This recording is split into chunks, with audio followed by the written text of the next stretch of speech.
Telugu flame క్షణక్షణం ఆనంద వీక్షణం. Telugu serials కు సంబంధించిన అప్డేట్స్ ఎప్పటికప్పుడు మీ వరకు రావడానికి తెలుగు ఫ్లేమ్ ఛానల్ ని సబ్స్క్రైబ్ చేసి పక్కనే ఉన్న బెల్ ఐకాన్ ని యాక్టివేట్ చేయండి. మళ్ళీ సీరియల్ స్టార్ మాలో మధ్యాహ్నం 3 గంటలకి ప్రేక్షకులని ఎంతగానో ఆకట్టుకుంటుంది. అన్నపూర్ణ స్టూడియోస్ వాళ్ళు ఈ సీరియల్ ను నిర్మిస్తున్నారు.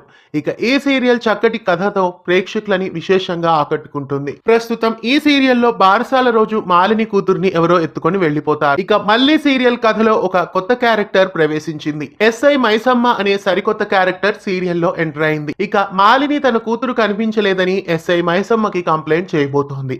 తనకి మల్లి మీదే అనుమానం ఉందని మాలిని చెప్పడంతో ఎస్ఐ మైసమ్మ మల్లిని జైల్లో వేసి చిత్రహింసలు పెట్టబోతోంది. ఇక రాబోయే ఎపిసోడ్స్ లో మల్లి జైల్లోనే ఉంటుందా, మల్లి బిడ్డ కూడా జైల్లోనే పుడుతుందో చూడాలి. ఇక ఎస్ఐ మైసమ్మ అనే సరికొత్త క్యారెక్టర్ లో ప్రముఖ బుల్లితెర నటి ఎంట్రీ ఇచ్చారు. చాలా సీరియల్స్ లో ప్రేక్షకులని ఆకట్టుకున్న మేఘన ఖుషి ఎస్ఐ మైసమ్మగా ఎంట్రీ ఇచ్చారు. మేఘన ఖుషి నాగపంచమి, సీతమ్మ వాకిట్లో సిరిమల్ల చెట్టు, పుత్తడి బొమ్మ, #1 కోడలు, ఆమె కథ, స్వర్ణ ఖడ్గం ఇలా చాలా సీరియల్స్ లో నటించారు. ప్రస్తుతం మళ్ళీ సీరియల్లో ఎంట్రీ ఇచ్చారు. మళ్ళీ సీరియల్లో మేఘన ఖుషి ఎంట్రీ ఇవ్వడం మీకెలా అనిపిస్తోంది కామెంట్స్ లో తెలియజేయండి. ఇలాంటి మరెన్నో తెలుగు సీరియల్ అప్డేట్స్ ఎప్పటికప్పుడు తెలుసుకోవడానికి ఛానల్ ని సబ్స్క్రైబ్ చేసి పక్కనే ఉన్న బెల్ ఐకాన్ ని యాక్టివేట్ చేయండి.